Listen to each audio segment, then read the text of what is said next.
बिहार में 2025 में विधानसभा चुनाव होने हैं और इस चुनाव के लिए एनडीए की ओर से इस पर प्लानिंग शुरू हो गई है। आगामी चुनाव के लिहाज से जेडीयू के राष्ट्रीय कार्यकारी अध्यक्ष और राज्यसभा सांसद संजय झा के आवास पर बिहार के एनडीए के सांसदों की एक डिनर बैठक आयोजित की गई, जिसमें गृह मंत्री अमित शाह भी पहुंचे।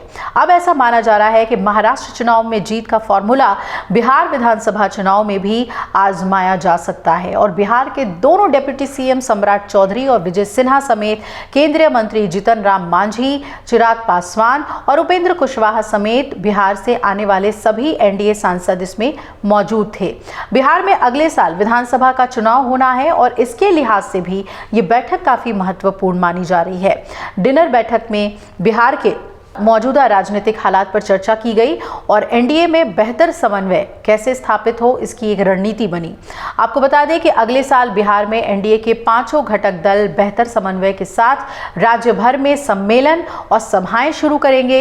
एनडीए अगले साल की शुरुआत में बिहार में साझा चुनावी कार्यक्रम भी करेगा। डिनर बैठक में बिहार के मौजूदा राजनीतिक घटनाक्रम पर अनौपचारिक बातचीत हुई है, लेकिन खाने के टेबल पर लालू यादव और आरजेडी की राजनीतिक कल्चर पर हल्के फुल्के अंदाज में चर्चा भी हुई। महाराष्ट्र जीत का फॉर्मूला बिहार में भी लागू किया जाए, इसके लिए एनडीए की बैठक में एक फतह का प्लान तो जरूर बनाया गया है।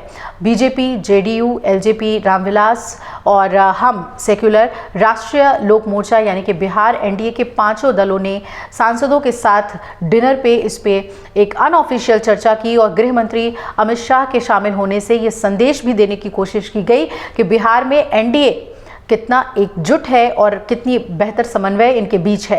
अगले साल होने वाले विधानसभा चुनाव से पहले ये बैठक काफी महत्वपूर्ण मानी जा रही है। कुछ दिन पहले ही दिल्ली में केंद्रीय मंत्री गिरिराज सिंह के आवास पर बिहार बीजेपी के कोर ग्रुप के प्रमुख नेताओं की एक बैठक हुई थी। इसमें मकर संक्रांति के बाद पांचों दलों के नेताओं और कार्यकर्ताओं की मंडल स्तर, जिला स्तर पर सम्मेलन करने और एक साथ बैठक करने पर भी सहमति बनी थी। इसके अलावा बिहार बीजेपी की कोर ग्रुप की बैठक भी संसद के शीतकालीन सत्र के बाद होगी।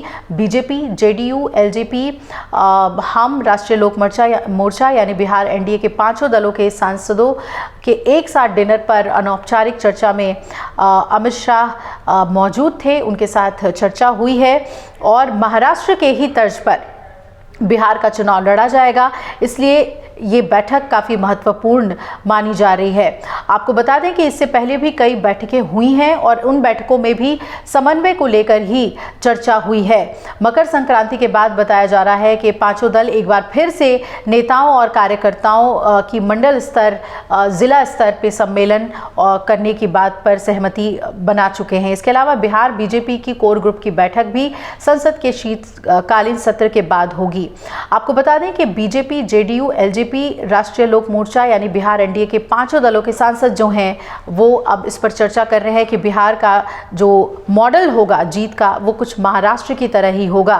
एनडीए एकजुटता दिखाने के लिए कल एक साथ डिनर पे नजर आई, जिसकी तस्वीरें जो हैं वो सोशल मीडिया पर भी काफ़ी वायरल हो रही हैं। लेकिन ये भी चर्चा ज़रूर निकल कर सामने आ रही है कि जिस तरीके से महाराष्ट्र में बीजेपी ने अपना मुख्यमंत्री स्थापित किया, क्या बिहार में भी कुछ ऐसी ही कोशिश होगी?